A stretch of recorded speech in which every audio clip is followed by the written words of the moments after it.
Sa Barcelona, Sorsogon, matatagpuan ang isang kakaibang simbahan. Hindi lang ito basta isang simbahan, kundi isang simbahan na ginawa gamit ang mga koral. Sa episode na ito, aalamin natin ang kamangha-manghang arkitektura, kasaysayan, at mga kwento sa likod ng simbahang ito.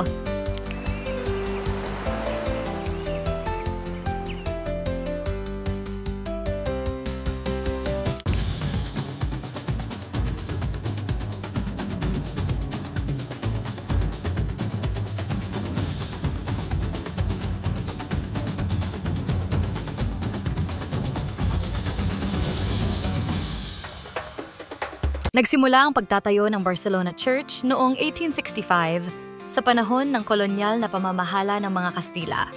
Ang mga coral stones na matatagpuan sa mga baybayin ng Barcelona ay ginamit bilang pangunahing material sa paggawa ng simbahan. Madali nilang nakuha ang mga bato mula sa dagat at baybayin, at ang mga lokal na mang-uukit ay nagtulungan upang dalhin at pag-ukit sa mga ito.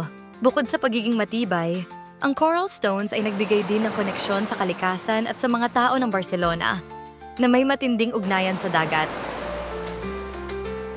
Ang pagtatayo ng Barcelona Church na pinangunahan ng mga Kastilang misyonaryo ay nagsimula noong 1865 and completed in the year 1876.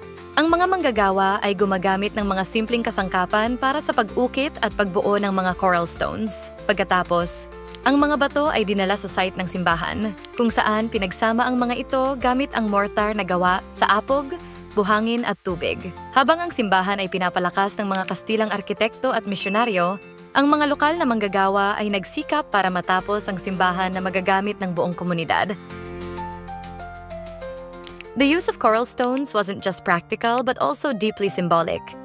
Ang mga coral stones na ginamit sa simbahan ay nagbibigay ng kakaibang itsura. Mula sa mga puti hanggang sa kulay pink na tone ng mga bato, makikita ang natural na ganda ng coral. Habang tumatagal, ang mga coral stones ay nagiging weathered at rustic na nagiging dahilan ng charm at character ng simbahan. Hindi lang ito isang simbahan, kundi isang visual na paalala ng kasaysayan at lakas ng komunidad.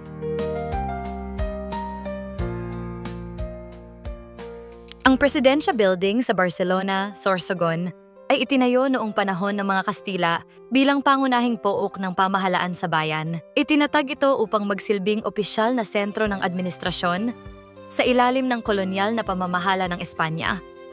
Sa pagdating ng mga Kastilang misyonaryo at opisyal, itinatag nila ang mga presensya sa iba't ibang bahagi ng Pilipinas, at ang Presidencia Building ay isang simbolo ng kanilang kontrol at pamamahala sa bayan. Ang disenyo ng gusali ay naging isang sentro ng kapangyarihan, at dito rin ginanap ang mga pulong ng mga lokal na pinuno at mga Kastilang opisyal.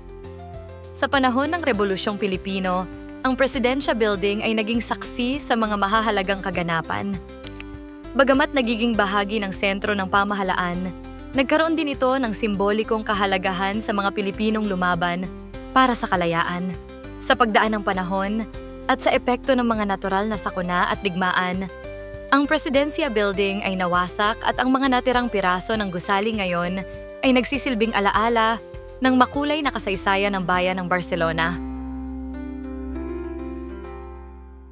Ang mga manggagawa na nagtayo ng Barcelona Church ay may malaking bahagi sa pagbuo ng simbahan. Marami sa mga ito ay mga lokal at katutubong tao na nagtulungan sa paghuhukay, paghuhugis, at pagdadala ng mga coral stones. Sa kabila ng hirap ng paggawa at mababang pasahod, kanilang itinaguyod ang simbahan na nagsilbing simbolo ng pananampalataya.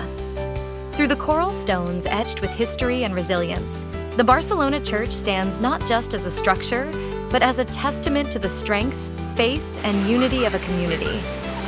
Built from the ocean's bounty and crafted by the hands of both colonizers and locals, this centuries-old church has withstood the trials of time. From the storms that battered its walls to the cultural shifts that reshaped its surroundings. Today, it continues to be more than a place of worship. It is a symbol of the enduring spirit of the people of Barcelona. As visitors walk through its weathered halls and admire its coral-crafted beauty, they are reminded of the rich legacy it carries. An unbroken link between the past and present, inspiring generations to come.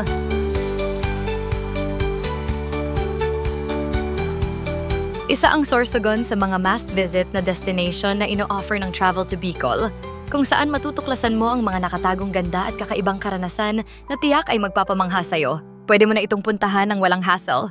At kami na ang bahala sa lahat. Mula sa itinerary hanggang sa transportation. Kung gusto mong ma-experience at masilayan ang kagandahan ng Sorsogon at iba pang amazing spots dito sa Bicol, mag-send na ng inquiry sa aming website at www.traveltobicol.com o kaya i-message kami sa Facebook or call us at 093-3025-5501. Huwag nang maghintay pa. Planuhin na ang next adventure mo ngayon. Maraming salamat sa panunood mga ka-travelers. See you in our next adventure. Ready to embark on your next journey?